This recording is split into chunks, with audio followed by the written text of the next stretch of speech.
আবারও স্বাগত একুশে বিদেশে। দর্শক, এখন রয়েছে দেশের তথ্য প্রযুক্তি খাত নিয়ে বিশেষ আলোচনা, আর এই আলোচনার জন্য আমাদের সাথে স্টুডিওতে রয়েছেন বেসিসের সাবেক পরিচালক রাশাদ কবির। দর্শক, একুশে বিদেশের এই অংশটি আপনারা দেখছেন আলোক হেলথ কেয়ার অ্যান্ড হাসপাতালের সৌজন্যে, powered by national agri care group. আপনাকে একুশে বিজনেসের অনুষ্ঠানে স্বাগত জানাচ্ছি। সকালবেলা একটা সংবাদ দিয়ে শুরু করলাম, যেটা হচ্ছে যে স্পেস এক্স একটা প্রযুক্তি খাত, তারা পৃথিবীর সবচেয়ে বড় আইপিও নিয়ে আসছে এবং একটা প্রযুক্তি খাতেরই এক ধরনের সময় চলছে। কিভাবে দেখছেন? খুব ইনিশিয়ালি একটু জানতে চাই, কারণ এতদিন জানতাম তেলের কোম্পানি সবচেয়ে বড় হয়, এখন আমরা দেখছি টেক ফার্মই সবচেয়ে বড় দিকে যাচ্ছে। জি, প্রথমেই আপনাকে ধন্যবাদ আমাকে অনুষ্ঠানে আমন্ত্রণ জানানোর জন্য। ডেফিনেটলি এটা খুবই একটি ইন্টারেস্টিং নিউজ, স্পেশালি আমরা যারা প্রযুক্তি কর্মী আছে তাদের জন্য আসলে বেশি। কারণ এতদিন ধরে আপনি যে জিনিসটা শুরু করেছিলেন, যে এতদিন ধরে সবার একটা ধারণা ছিল বড় কোম্পানি মানে তেলের কোম্পানি, প্রোডাকশন কোম্পানি বা এরকম কিছু, কিন্তু আস্তে আস্তে ধারণাটা যে বদলে যাচ্ছে এবং সামনের দিকে যে আসলে তথ্য প্রযুক্তি খাত আরো এগিয়ে যাবে এবং এই টেক কোম্পানিগুলোই আসলে মার্কেট ডমিনেট করবে, এটা তার একটা বড় প্রমাণ। সো যেটা হচ্ছে ইলন মাস্কের যেটা স্পেসএক্স, এটা হচ্ছে পৃথিবীর ইতিহাসে সবচেয়ে বড় আইপিও হতে যাচ্ছে এবং তারা প্ল্যান করছে $75 বিলিয়ন, $1.75 ট্রিলিয়ন। তারা হচ্ছে আপনার ভ্যালুয়েশনটা হবে, কিন্তু ফান্ড রেজ করবে $75 বিলিয়ন। সো আর ভ্যালুয়েশনটা হবে $1.75 ট্রিলিয়ন থেকে $2 ট্রিলিয়ন পর্যন্ত। সো এটা হাইয়েস্ট পৃথিবীর ইতিহাসে সবচেয়ে হাইয়েস্ট আপনার ভ্যালুয়েটেড কোম্পানি হতে যাচ্ছে এবং একই সাথে সবচেয়ে হাইয়েস্ট ফান্ড রেজিং ওরা করতে যাচ্ছে। ওরা প্ল্যান করেছে যে একটা রোড শো ওরা করবে ইনভেস্টরের কাছে জুন মাসে, এবং তারপরেই এই অফিসিয়ালি ওরা আসলে আইপিওতে আসলে চলে আসবে। সো ডেফিনেটলি এটা একটা খুব ভালো একটা ব্যাপার প্রযুক্তি প্রেমীদের জন্য এবং আমরা আসলে সবাই উচ্ছ্বসিত। আপনি জানেন যে স্পেস এক্স এর যে সাবসিডিয়ারি কোম্পানি স্টারলিংক, তারা কিন্তু আসলে বাংলাদেশে অলরেডি অপারেট করছে। So Starlink will get some sort of benefited both from the international market এবং as well as local market. একটু এই যে আমরা যখন বলছি যে আমরা আসলে টেক এনথুজিয়াস্টিক বা আমাদের প্রযুক্তি প্রেমী, আমাদেরকে বলতে ভালোবাসি, আমরা অবাক হয়ে যাই, বিস্ময় হয়ে যাই, কিন্তু আমাদের দেশের কি অবস্থা? মানে আমরা এই মুহূর্তে যখন কোনো একটা ব্যবসার সাথে কথা বলতে যাই, ব্যবসায়ীর সাথে কথা বলতে যাই, তখন আমরা হতাশার গল্প শুনি। আমাদের টেক ইন্ডাস্ট্রির এই মুহূর্তে কি অবস্থা? আমি আসলে হতাশার পক্ষে না, আমি আসলে আশাবাদী হওয়ারই মানুষ এবং আমি সামনে অনেক ভালো আশাই করছি। দেখুন, আমাদের তথ্য প্রযুক্তি খাতে যাত্রা শুরু হয়েছিল 20 থেকে 25 বছর মতো আগে। সো আপনার with KG to all the governments, প্রত্যেক গভর্নমেন্টই কিছু না কিছু অবদান রেখেছে এবং কাজ করেছে। সেক্ষেত্রে আমরা কিন্তু এখন খুব ভালো একটা সম্ভাবনার জায়গায় একটা আছি, কারণ কয়েকটা বিষয় আপনি আছে। নাম্বার 1 হচ্ছে বাংলাদেশে তো আসলে এই মুহূর্তে আরএমজি সেক্টর ছাড়া আসলে তেমন কোনো সেক্টরই নাই। আপনি যদি আলাদাভাবে ফুটওয়্যার ইন্ডাস্ট্রি কথা বলেন, লেদার ইন্ডাস্ট্রি কথা বলেন, ফার্মাসিউটিক্যাল ইন্ডাস্ট্রি বা আদার সকল ইন্ডাস্ট্রি, শিপ বিল্ডিং আছে, সবগুলোর সম্ভাবনা আছে, কিন্তু সবচেয়ে বেস্ট পসিবিলিটি আমার চোখে মনে হয় আইসিটি ইন্ডাস্ট্রিকে। এটা কয়েকটা কারণ আছে। প্রথমত কারণটা হচ্ছে, দেখেন এইখানে যে বিজনেস ঝুঁকিটা আসলে কম। যেমন ধরেন আপনার যতগুলো আপনার বাকি ইন্ডাস্ট্রিগুলো কথা বললাম, প্রত্যেকেরই কিন্তু আসলে কোনো না কোনো মানে আপনার র ম্যাটেরিয়ালস লাগে বা আসলে বাইরের কোনো এক্সটার্নাল সোর্সের উপর ডিপেন্ডেন্সি আছে। যেমন ধরেন কিছুদিন আগে শুরু হলো যে আপনার ডলার ক্রাইসিস, এলসি খুলতে পারছে না, বা আপনার এখন যেটা শুরু হলো যখন আপনার আমেরিকা ইরান যুদ্ধ শুরু হলো, এরপরে আপনার তেলের সংকট তৈরি হচ্ছে, মার্কেট থেকে কাঁচামাল পাওয়া যাচ্ছে না। কিন্তু আইটি খাতে সুবিধা যেটা হচ্ছে, এখানে তো আপনার কোনো কাঁচামাল রাখছে না, মানুষের ব্রেনটাই কিন্তু আসলে মেন কাঁচামাল। এবং এটার আপনি ঘরে বসেই বা আপনি অফিসে বসেই কিন্তু আপনি উইদাউট এনি র ম্যাটেরিয়ালস এবং কাঁচামাল ছাড়াই কিন্তু আপনি ফুল প্রোডাক্টটাকে ডেলিভারি করতে পারছেন এবং এখানে ভ্যালু এডিশন হচ্ছে 100%। সো আপনি যদি বাংলাদেশের আরএমডি সেক্টরের কথা চিন্তা করেন, তাদের ভ্যালু এডিশন কিন্তু 40 থেকে 60% কোন একটা এক্সপোর্টের ক্ষেত্রে, কারণ তাদেরকে তুলা আমদানি করতে হয়, মেশিনারিজ আমদানি করতে হয়। এইখানে মানে আপনার মূল ভ্যালু এডিশনটা হচ্ছে আপনার লেবারটা এবং একই সাথে কাপড় সেলাই করা এবং আপনার একই সাথে প্যাকেজিং এর ব্যাপারটাগুলো আছে। কিন্তু আপনি আইসিটির ক্ষেত্রে আপনি যদি আসলে 10 টাকা আপনি এক্সপোর্ট করে থাকেন, ওই 10 টাকায় আপনার ভ্যালু এডিশন, এখানে কিন্তু আপনার কোনো খরচ নাই। সো এটা একটা বড় সম্ভাবনা বা বড় জায়গা এখানে আছে। দ্বিতীয়ত হচ্ছে একটা ডেমোগ্রাফিক ডিভিডেন্ডের একটা সুবিধাই কিন্তু আমরা আছে, যেটা আমরা সবসময় বলে আসছি। আপনি দেখেন যে আপনার আমেরিকা বলেন বা ইউরোপে বলেন, ওই সমস্ত দেশের মানুষের গড় আয়ের বয়স কিন্তু এখন 50 বা 60-এর উপরে, ওয়াইরাস আপনি বাংলাদেশ বা আশেপাশের দেশগুলোর কথা বলেন, ইন্ডিয়া বা ফিলিপিন বা ভিয়েতনাম, এখানে মানুষের গড় বয়স 35 বা 40-এর নিচে। অফকোর্স এটা কিন্তু আমরা সারা জীবন পাবো না, হয়তো এখন আমরা পাচ্ছি 10 বছর পর্যন্ত আমরা সময় পাবো, মানে আমরা মাত্র 15টা বছর সময় পাচ্ছি। সো যেহেতু আমাদের খুব একটা ডেমোগ্রাফিক ডিভিডেন্ড একটা সুবিধা আছে এবং একই সাথে আমাদের কিন্তু মানে আপনার ইনফ্রাস্ট্রাকচার রেডি। এখানে আপনার প্রতি বছর আমরা সেখানে 18,000 কম্পিউটার সায়েন্স বা আপনার টেক গ্র্যাজুয়েট আমরা তৈরি করছি। যদিও এখানে একটু বিতর্ক আছে, কোয়ালিফাইড রিসোর্স আমরা মান নিয়ে বিতর্ক কতজন আছে। পাচ্ছি সেটাও একটা প্রশ্ন এখানে থেকে যায়, বাট সংখ্যাটা ভালো। সো বেস্ট আপনার রেডি। সো এই যে এটাকে যদি আমরা ভালো মতো নাচার করতে পারি, আমরা যদি কিছু পলিসিগত সাপোর্ট দিতে পারি, আমার মনে হয় এই জায়গাটা আসলে খুব ভালো একটা সম্ভাবনা। আমরা আরএমডি সেক্টরের পরে দ্বিতীয় একটা ইকোনমিক পিলার বাংলাদেশের জন্য হতে পারে আইসিটি খাত। রাশাদ ভাই, আমি যতদিন সাংবাদিকতা করছি ততদিন ধরে আমি বেসিসের সাথে কভার করেছি এবং আমি কথাগুলোর সাথে খুব পরিচিত। এই জন্যই জি, জি। আর বিনীত সম্মান রেখে বলছি, আপনি খুব সুন্দর একটা কথা বলেছেন যে এখানে মূল কাঁচামাল হচ্ছে মানুষের মেধা। সেইটাকে তো ওইখানে যেমন কাঁচামালকে কারখানায় দেওয়া লাগে বা একটা প্রযুক্তির মধ্যে নেওয়া লাগে, প্রোডাক্টটা তৈরি করা লাগে, আমাদের ছেলে মেয়েদের এই যে 18,000 টেক গ্রাজুয়েট আমরা তৈরি করতে পারতেছি, এই টেক গ্রাজুয়েটদের আপনি মান নিয়ে বলছিলেন, তারা যেই এই যে টেক পার্কগুলো আমাদের দেশে তৈরি হয়েছে, হাইটেক পার্কগুলো তৈরি হয়েছে, এগুলোর কিছু কিছু তো আমরা বিয়ের অনুষ্ঠান দেখতে পারি, মানে ম্যাক্সিমাম সময় আমরা কি তাদেরকে যশোর হাইটেক পার্কে, তো আমরা যাদেরকে প্রস্তুত করছি বলতে আমরা দাবি করছি, মান নিয়েও আবার প্রশ্ন করছি, তাদেরকে আমরা যথাযথ সুবিধা দিচ্ছি, মানে এই কাঁচামালটাকে প্রসেস করতে যেভাবে এক্সপোর্ট করে। এই জায়গাটায় তো আসলে যেটা আপনি বলছিলেন, মান নিয়ে তো একটা প্রশ্ন এখানে আছেই। আমরা যে 18,000 গ্রাজুয়েট পার বছর তৈরি করছি, এটার আমি বলবো যে 95% অবদান হচ্ছে আমাদের ইউনিভার্সিটিগুলো, both from the public university and from the private university অবদান আছে। সো এর আগে সরকারের আমলে যেটা হয়েছে, আপনি জানেন যে আসলে অনেক ট্রেনিং প্রোগ্রাম করা হয়েছে। আই গেস যে গত 15 বছরে অলমোস্ট আমরা একটা হিসাব করেছিলাম, প্রায় 7,000 কোটি টাকা ট্রেনিং প্রজেক্ট এখানে করা হয়েছে, শুধু ট্রেনিং প্রজেক্ট। আমি কিন্তু আসলে ইনফ্রাস্ট্রাকচার, সফটওয়্যার ডেভেলপমেন্ট এইসব সব বাদ দিয়ে। সো এখন কোশ্চেন আসছে, 7,000 কোটি টাকা যে আমরা খরচ করলাম, এটার আসলে আউটপুট কি, বা আমরা আসলে 7,000 কোয়ালিফাইড রিসোর্সও কি এখান থেকে আসলে পেয়েছি? এক কথা উত্তর হচ্ছে না। আমরা ধরেন 10 বছর আগে যে সমস্যাটার কথা বলতাম যে আমরা আসলে ভালো রিসোর্স পাচ্ছি না, কোয়ালিটিফুল রিসোর্স পাচ্ছি না। হ্যাঁ, রিসোর্স অনেক পাই, আপনি একটা সার্কুলার দেন, সিভি অনেক পাচ্ছেন, কিন্তু কোয়ালিটিফুল রিসোর্স নাই। আমাদের এখনো এই কথাটা আসলে বলতে হচ্ছে। তার মানে ডেফিনেটলি কিন্তু আসলে সেই রিসোর্সের একটা ভালো কোয়ালিটিফুল রিসোর্সের একটা ঘাটতি কিন্তু এখানে আসলে থেকেই গেছে সবকিছু। সো ওইখানে অনেক লুটপাট হয়েছে, মান নিয়ে প্রশ্ন আছে, সেই সব তো আছে সবকিছু, কিন্তু আসলে পেছনের দিকে আসলে সমালোচনা না করে সবচেয়ে বেশি উচিত হবে এখন সামনের দিকে এগিয়ে যাওয়া। কোনো সমালোচনা আমরা করতেই পারি, কিন্তু সামনের দিকে আসলে কি হবে বা ওই জায়গাগুলোকে নাচার করে কিভাবে আমরা কোয়ালিটিফুল রিসোর্স তৈরি করতে পারি, এটাকে এখন বেশি মেন ফোকাস বা প্রায়োরিটি হওয়া উচিত। এবং আরেকটি বিষয় যেটা হচ্ছে, আপনার এআই এখন যেভাবে চলে আসছে, তো আমাদেরকে এখন শুধুমাত্র কোয়ালিটিফুল রিসোর্স তৈরি করলে হবে না, অ্যাবভ কোয়ালিটির রিসোর্স তৈরি করতে হবে। না হলে যেটা হবে যে আসলে এআই নিয়ে আসলে কিন্তু এন্ট্রি লেভেল যে জবগুলো আছে সেগুলোকে কিন্তু আসলে খেয়ে ফেলবে। এবং সেটা দেখাই যাচ্ছে, মানে মানুষ ছুটির অ্যাপ্লিকেশন আর নিজে লিখছেন না, একবার এআই তে বলে দিলেই হয়ে যাচ্ছে। এখন যে সবকিছু করা যাচ্ছে, আমরা চ্যাট জিপিটির মাধ্যমে আমরা প্রেজেন্টেশন তৈরি করে দিচ্ছি, এটা করা যাচ্ছে। ইনফ্যাক্ট অনেক সফটওয়্যার, আপনার স্মল লেভেলের সফটওয়্যারও কিন্তু আপনি জাস্ট তাকে এআই কে বুঝাবেন আপনি কি চাচ্ছেন, কিভাবে চাচ্ছেন, কোন কোন ফিচার ফাংশনটা চাচ্ছেন, তারা কিন্তু সফটওয়্যারটা ফুল বানিয়ে দিয়েছে উইথ সোর্স কোড। এবং সেই সোর্স কোডের মানও কিন্তু আমাদের যে ডেভেলপার বা প্রোগ্রামার তারা যে লেভেলে কোড লিখছে তার চাইতে ফার বেটার। এখন প্রম্পট পাওয়া যায়, আপনি ওয়েবসাইট বানানোর প্রম্পট পাওয়া যায়। আমরা একটু ঘরের দিকে একটু তাকাতে চাই। আমরা যেমন বলছিলাম যে যশোর হাইটেক পার্কের বিয়ের অনুষ্ঠান হয়, এটা অনেকবার সংবাদ হয়েছে, তাতে কোনো লাভ হয়নি। আবাসিক হোটেলের মধ্যে বরঞ্চ ব্যবহার করা হচ্ছে, ট্রেনিং হয়। আবার রাজশাহীতে আপনি বলছিলেন যে ডিফারেন্ট গল্প আছে, যে গল্পটা মানুষ জানে না। এখানে আমাদের নিজেদের হাউস, নিজেদের প্রতিষ্ঠান গড়ে উঠতেছে, তারা তো ঠিকই উঠলো। এই যে কেউ কেউ উঠতে পারছে এবং কেউ কেউ উঠতে পারছে না, এই যে লুটপাটের কথা বলছে, এর সাথে কি কোনো কারণে আমাদের তরুণরাও এই স্রোতে ভাসছে যে একটা হাইটেক মানে একটা নতুন কিছু, সেটা আমি করলাম, কিছুদিন করে ছেড়ে দিলাম, এরকমই কি হচ্ছে? না, বিষয়টা আসলে সেরকম না। বিষয়টা হচ্ছে যখন কোথাও একটা জায়গায় একটা ইন্ডাস্ট্রি গড়ে উঠতে হয়, সেখানে আসলে অনেকগুলো ইকোসিস্টেম কাজ করতে হয়। সেখানে গভর্নমেন্টের পলিসিগত সাপোর্ট থাকা লাগে, সেখানে আসলে পর্যাপ্ত হিউম্যান রিসোর্সের সাপোর্ট থাকা লাগে, সেখানে আসলে আপনার মানে কোম্পানিগুলো যে তৈরি হবে তাদেরও আসলে সে পরিমাণ কাজ থাকতে হবে, নাহলে তারা আসলে সাস্টেন করবে কিভাবে।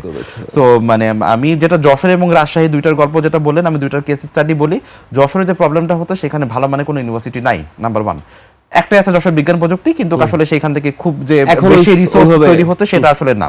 সো এখানে যেগুলো হয়েছিল সেখানে কিন্তু আসলে ম্যাক্সিমাম তৈরি হয়েছিল আপনার বিপিও টাইপের কোম্পানি, কল সেন্টার কোম্পানি, বা আসলে গ্রাফিক ডিজাইনে কাজ করতে সেরকম কোম্পানি, বা কোনো ই কমার্স কোম্পানি সেইগুলোকে আপনার সেখানে ওয়্যারহাউস হিসেবে তৈরি করেছিল, বা কাস্টমার সাপোর্টটা সেখানে তৈরি করেছিল।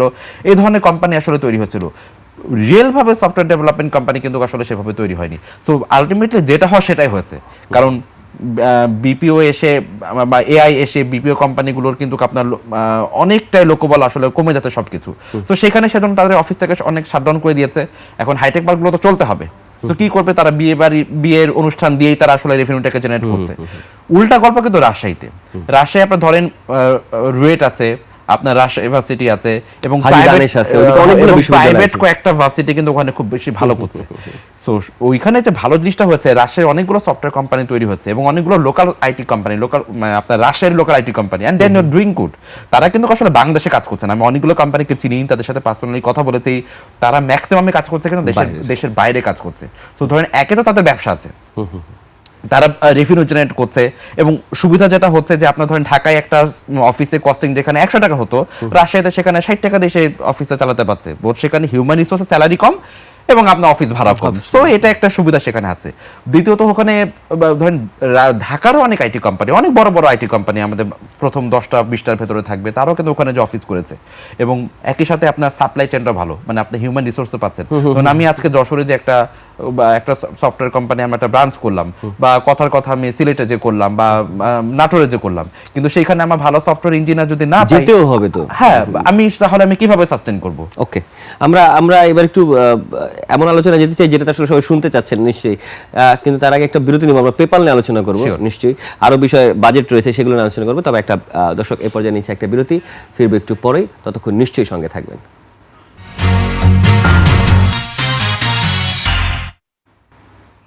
দর্শক, বিরতির আগে তথ্য প্রযুক্তি খাত নিয়ে কথা বলছিলাম বেসিসের সাবেক পরিচালক রাশাদ কবিরের সঙ্গে। প্রিয় দর্শক, 21শে বিজনেসের এই অংশটি আপনারা দেখছেন আলোক হেলথ কেয়ার অ্যান্ড হাসপাতালের সৌজন্যে, powered by national agri care group.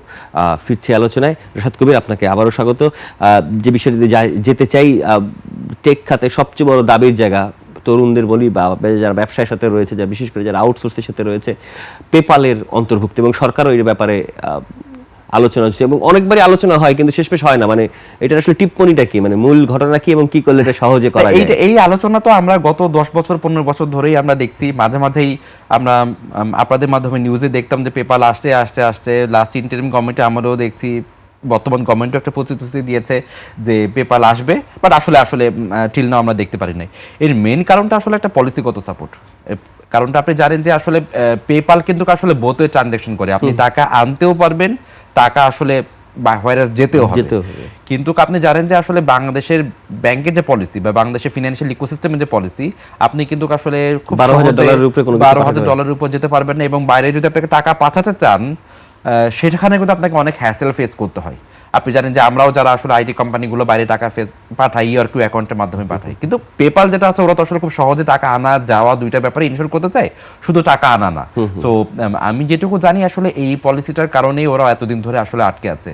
So আমার কাছে মনে হয় এটা নিয়ে এখন গভর্নমেন্টের সাথে পেপারের সাথে একটা নেগোসিয়েশন করা উচিত বোথ ওয়েতে। একটা কিভাবে হয়, হ্যাঁ পুরোটা তো আসলে ওপেন আপ করা সম্ভব না, কিন্তু অন্তত একটা লিমিটেড পরিসরে করেও ওপেন আপ করেও যদি এটাকে আসলে চালু করা যায়, এটা খুবই উপকারী হবে। স্পেশালি আমাদের যারা ফ্রিল্যান্সার কমিউনিটি আছে, প্রায় 5 লক্ষ রেজিস্টার্ড ফ্রিল্যান্সার ইউজার আছে, আমাদের ফ্রিল্যান্সার আছে, তাদের জন্য আর কি, এবং আমাদের কোম্পানিগুলোর জন্য উপকার হবে। কারণ আমরা যারা দেশের বাইরে কাজ করি আমাদের কিন্তু মাঝে মাঝে টাকা পাঠানোর ব্যাপারটা আসলে চলে আসে। সো ব্যাংকের মাধ্যমে যাওয়াটা ইসে হ্যাসেল, এবং যারা কিন্তু পাঠাচ্ছে না তা না, যারা পাঠাচ্ছে ম্যাক্সিমাম আপনার অবৈধ চ্যানেলের মাধ্যমে হুন্ডি করে পাঠাচ্ছে। আপনি আনতে পারেন, আপনি কিন্তু ট্র্যাক করতে পারবেন, এবং একই বইতে আপনি কিছু ট্যাক্স ভ্যাটও আনতে পারবেন, যেটা আসলে সরকারের রাজস্বের জন্য বেনিফিটেড হবে। তো ডেফিনেটলি এটাকে আসলে আমার খুব প্রায়োরিটি দেওয়া উচিত। ওকে, সরকার এই কথা বলছে, কিন্তু এক ধরনের এই যে যুদ্ধের পরিস্থিতির মধ্যে একটা অন্যরকম বাস্তবতা আমরা রয়েছে। যদিও আজকে সকালটা ভালো, যুদ্ধবিরতির একটা অবস্থায় আমরা গেছি, কিন্তু কম্পিউটার আপনি নিজে বলছিলেন যে কিছু কিছু বিষয় সরকারের সিদ্ধান্ত আপনার কাছে খুব খটকা লেগেছে, মানে আপনি নিতে পারছিলেন না। এটা আমার কাছে খুবই একটা হতাশাজনক একটা ডিসিশন আমার কাছে আসলে মনে হচ্ছে, এবং আমার কাছে মনে হচ্ছে সরকার হয়তো না বুঝে একটা জিনিসটা আসলে করেছে। কোনটা? ওই যে কম্পিউটার সামগ্রী পারচেজ করার একটা সামগ্রী একটা স্থগিত দিয়েছে, ট্রেনিং প্রোগ্রাম, মানে আপনার বিদেশে foreign tour, that is acceptable, কিন্তু আসলে কম্পিউটার সামগ্রী যখন আসলে কেনার ব্যাপারে একটা সাময়িক নিষেধাজ্ঞা আসলে দিয়েছে। দেখুন, একটা ভালো মানের কম্পিউটার কিনতে কিন্তু আপনার 60-70 হাজার বা ম্যাক্সিমাম আপনার 1 লক্ষ টাকা লাগবে। হোয়ারেজ একটা আপনি খুব নর্মাল একটা ভিলেজ রোড তৈরি করেন, সেখানে আপনার 10-15-20 কোটি টাকা লাগবে। সো আপনি কিন্তু এই খুব অল্প টাকা, এটার উপর একটা যখন আপনি এটাকে নিষেধাজ্ঞা দিচ্ছেন, তার মানে আমরা কিন্তু আসলে যে প্ল্যানটা করছি, আমরা অটোমেশন করব, আমরা জনগণের দোরগোড়ায় সেবাটা পৌঁছে দিব। আমাদের right now current prime minister কিন্তু উনি বারবার করে আসলে জিনিসটাকে বলছেন, এটা কিন্তু আসলে বাধাগ্রস্ত হবে। এবং দ্বিতীয়ত সময়টা প্রবলেম যেটা হচ্ছে, এটা কিন্তু একটা ব্যাড মেসেজ যায় two all the community, including the আমাদের মানে আমলা যারা আছেন তাদের ক্ষেত্রে। উনারা আসলে মনে করেন কি, যেহেতু আসলে একটা নিষেধাজ্ঞা দিয়েছে গভর্নমেন্ট, এখানে আসলে গভর্নমেন্ট হয়তো তাহলে অটোমেশনের বিপক্ষে, বা কোনো সফটওয়্যারের প্রজেক্ট আসলো সেটাকে তারা মনে করে যে, বা অটোমেশনের প্রজেক্ট আসলো তারা মনে করে যে না, সরকার তো আসলে চাচ্ছে না, তাহলে আমরা আসলে এই ধরনের কোনো প্রকল্প আমরা নিব না, বা উনারা যদি প্রকল্প আসো তারা তখন আসলে ধীরে চলনীতিতে চলে যায়। সো আলটিমেটলি ক্ষতি কিন্তু দেশেরই। তো আমার মনে হয় যে সরকার হয়তো এটাকে না বুঝেই নিয়েছে, আমাদের তাদের সাথেই দেশের সাথেই এই সার্কুলারটাকে আমার মনে হয় সংশোধন করা এবং বাতিল করার প্রয়োজন আছে। একটু এক লাইনে একটা প্রশ্নই জানতে চাই, নতুন সরকারের সাথে আপনাদের একটা মিট আপ করার কোনো সুযোগ হয়েছে বেসিসে নতুন কমিটি চলছে? যেহেতু আপনি জানেন যে 5 আগস্টের পরে সমস্ত ট্রেড বডিগুলোকে আসলে ভেঙে দেওয়া হয়েছে এবং প্রশাসকভাবে চলাচ্ছে, তো নতুন সরকারের সাথে আসলে অফিসিয়াল ওয়েতে আসলে আমার জানা মতে ওরকম ভাবে হয়নি, বাট আনঅফিশিয়ালি যারা যেহেতু যারা আছে আপনার মন্ত্রণালয়ের দায়িত্বপ্রাপ্ত মন্ত্রী আছেন বা উপদেষ্টারা আছেন, তাদের সাথে আমাদের যারা ইন্ডাস্ট্রি লিডার আছেন তারা মিট আপ করে এসেছেন। বাট আই থিঙ্ক এটা যেহেতু প্রত্যেকটা ট্রেড বডিতে খুব দরকার, একটা এখন নির্বাচনের মাধ্যমে সরকার, যেহেতু এখন নির্বাচিত সরকার চলে আসছে, নির্বাচিত একটা ট্রেড বডিও থাকা দরকার। ওকে, ঠিক আছে, আমরা ওই বিষয়ে গেলাম। বলছিলাম যে নতুন একটা বাস্তবতা পৃথিবী রয়েছে, ওয়ার্ল্ড অর্ডার চেঞ্জ নিয়ে একটা রয়েছে, রাশিয়া ইউক্রেন যুদ্ধে গেছে, করোনা গিয়েছে, নতুন সরকার, বাজেট সামনে আসছে, এই বাজেটে আপনাদের আসলে ওরিয়েন্টেশন কি বা আপনাদের চিন্তা ভাবনাগুলো কি? না, বাজেটে আসলে এই সরকারের কাছ থেকে আসলে আমাদের অনেক প্রত্যাশা, কারণ আসলে গত 1.5 বছর ধরে এই খাতটা আসলে সবচেয়ে বেশি উপকৃত ছিল। কারণ এটা কারণও আছে, যেহেতু আসলে তার আগের সরকার এই তাদের আসলে মেন এজেন্ডাই ছিল আসলে ডিজিটাল বাংলাদেশ করা, সেজন্য আসলে এই, এবং দুর্নীতিও হয়েছে, এটা নো ডাউট, সেজন্য আসলে ইন্টারিম গভর্নমেন্ট আসলে এই খাতে আসলে একেবারেই তারা কোনো বাজেট বরাদ্দ রাখে নাই, বা যে প্রকল্পগুলো ছিল ম্যাক্সিমাম প্রকল্পগুলো আসলে থেমে গেছে।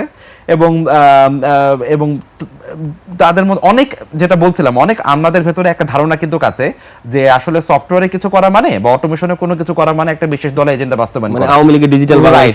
এই মাইন্ড সেটআপটাকে আসলে সবচেয়ে আগে চেঞ্জ করা প্রয়োজন। এখন যেটা আসলে আমাদের সরকারের কাছে প্রত্যাশা, এবং আমাদের মাননীয় প্রধানমন্ত্রীও কিন্তু আসলে তার নির্বাচনী যে প্রচারণার সময় বারবার করে আসলে বলেছেন, এবং স্পেশালি হাইটেক পার্কগুলো করার ব্যাপারটা নিয়ে, অটোমেশন করার ব্যাপারটা নিয়ে। তো যেটা হচ্ছে আমাদের এই খাতে আমরা আসলে অনেক সফটওয়্যারের প্রকল্পগুলো, অটোমেশনের প্রকল্পগুলো আমরা অনেক বেশি করে চাই এই অর্থ বছরে। দ্বিতীয়ত আমাদের যেহেতু হিউম্যান রিসোর্স নিয়ে কোনো কাজই গত 1.5 বছর 2 বছর ধরে হয় নাই, সো ইটস রাইট টাইম যে আমরা আসলে হিউম্যান রিসোর্স ডেভেলপমেন্টের জন্য আইটি সেক্টরে আমরা আসলে ভালো প্রকল্প চাই, ভালো কর্মসূচি চাই। আমরা আসলে সেখানে পলিসিগতভাবেও বেশ কিছু সাপোর্টটা আমরা সেখানে আমরা চাই। এবং সবচেয়ে বড় যে ইস্যুটা হচ্ছে আমাদের ট্যাক্সের ইস্যুটা, এইটাকে আমাদের খুব একটা সলভ করা প্রয়োজন। আপনাকে যদি একটু বলি যে আমাদের 2013 সাল থেকে বা 12 সাল থেকে আমাদের ইন্ডাস্ট্রিটা ট্যাক্স হলিডে একটা বেনিফিট এটা পেয়ে আসছে, এবং 2023-24 সালে যখন আসলে লাস্ট এটাকে আসলে এক্সটেন্ড করা হলো 3 বছরের জন্য 2027 সালের জুন মাস পর্যন্ত, উইথ আ স্পেসিফিক কন্ডিশন যে আসলে 100% আপনার হচ্ছে ক্যাশ ফ্রি ট্রানজাকশন হইতে হবে, 100% আপনার কোনো সব রকম ইনভেস্টমেন্ট হতে হবে আপনার ক্যাশলেস, সব রকম ট্রানজাকশন হতে হবে ক্যাশলেস, যেটা ছিল একটা এফসাট একটা কন্ডিশন দেওয়া। যেমন আপনার বলি 24 জুনে তো এটা শুরু হলো, আগস্টে আপনার জুলাই আপনার মনে আছে 15-20 দিনের জন্য আপনার ইন্টারনেট অফ, তো চাইলেও মানুষ আসলে ক্যাশের বাইরে ট্রানজাকশন করতে পারে না। এবং বাংলাদেশের বাস্তবতার প্রেক্ষিতে এটা আসলে এই মুহূর্তে পসিবল না, আরো বেশি জানেন। হ্যাঁ, হয়তো এমন একটা হইতে পারে যে সার্টেন পিরিয়ড লাইক 10% বা হয়তো 30 লাখ টাকা বা 40 লাখ টাকা হয়তো ক্যাশ ট্রানজাকশন করা যাবে, বাকিটা হয়তো ক্যাশলেস। তো একটা কম্বিনেশন থাকা প্রয়োজন। যেটা বলছিলাম ট্যাক্স হলিডের যে ব্যাপারটা আছে, তো আমরা আসলে বলছি যে এই খাতে যেন আরো বেশি বিদেশি বিনিয়োগ আসুক, লোকাল বিনিয়োগের পাশাপাশি। তো যখন আসলে বিদেশি বিনিয়োগকারীরা একটা দেশে তারা ইনভেস্টমেন্ট করতে যাবে, তারা কিন্তু একটা লং টার্ম ভিশন দেখতে চায়। তারা যদি দেখে যে আমার 2 বছর বা 3 বছরের মাথায় আমার ট্যাক্স হলিডে সুবিধাটা চলে যাচ্ছে, তখন আসলে হবে কি, তারা কিন্তু আসলে খুব একটা আগ্রহী হবে না। তারা তখন আমাদের কম্পিটিটর কান্ট্রি ইন্ডিয়াতে যাবে, ফিলিপিনে যাবে, বা নেপাল যেটা ভয়ঙ্করভাবে গ্রাব করতে, সেসব দেশে চলে যাবে। আমরা কিন্তু মার্কেটটাকে হারাবো। সো অ্যাটলিস্ট আমাদের এই ইন্ডাস্ট্রিকে আরো বড় করার জন্য, দেশের স্বার্থের জন্য, ইনভেস্টমেন্টের জন্য এই ট্যাক্স হলিডেটাকে আরো অন্তত লং টার্মের জন্য 10 বছর 15 বছরের জন্য বাড়ানো উচিত, যাতে আসলে, অথবা যদি অতটা পসিবল নাও হয় যে ঠিক আছে আমার 5 বছর ট্যাক্স হলিডে থাকবে, তারপরে হয়তো 5% কর্পোরেট ট্যাক্স থাকবে বা মিনিমাম একটা অ্যামাউন্ট থাকবে, তাহলে হয়তো বিনিয়োগকারীরা সেক্ষেত্রে আসলে উৎসাহিত হবে।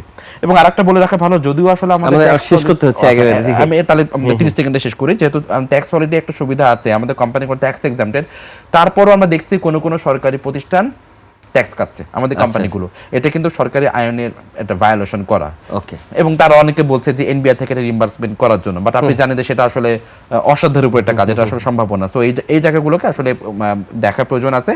এবং আর একটা বিষয় আমাদের বাজেটে আমরা আশা করব, সেটা হচ্ছে আমাদের আইসিটি খাতে একটা ব্র্যান্ডিং এর জন্য প্রয়োজন। আমাদের খুব ভালো ডেভেলপার আছে, কিন্তু আসলে আমরা ভালো ব্র্যান্ডিং করতে পারি না, ভালো করতে পারি না। সো রোড শো বা ইনভেস্ট বা বিভিন্ন টেক ফেয়ার অ্যাটেন্ড করে, এটার জন্য একটা সার্টেন বাজেট রাখার জন্য আমি সরকারের কাছে অনুরোধ করব। অসংখ্য ধন্যবাদ রাশাদ কবির আমাদেরকে সময় দেওয়ার জন্য। নিশ্চয়ই আপনার সাথে পরবর্তীতে আরও আমরা অনেক কথা বলবো। দর্শক, এতক্ষণ দেশের তথ্য প্রযুক্তি খাতে নানা দিক ও করণীয় নিয়ে কথা বলছিলাম বেসিসের সাবেক পরিচালক রাশাদ কবিরের সাথে। নিচ্ছে একটা বিরতি, ফিরবো 2টা 30 মিনিটে আবারও 21 বিজনেসের আয়োজনে দেখার আমন্ত্রণ রইল। 21 সঙ্গেই থাকুন।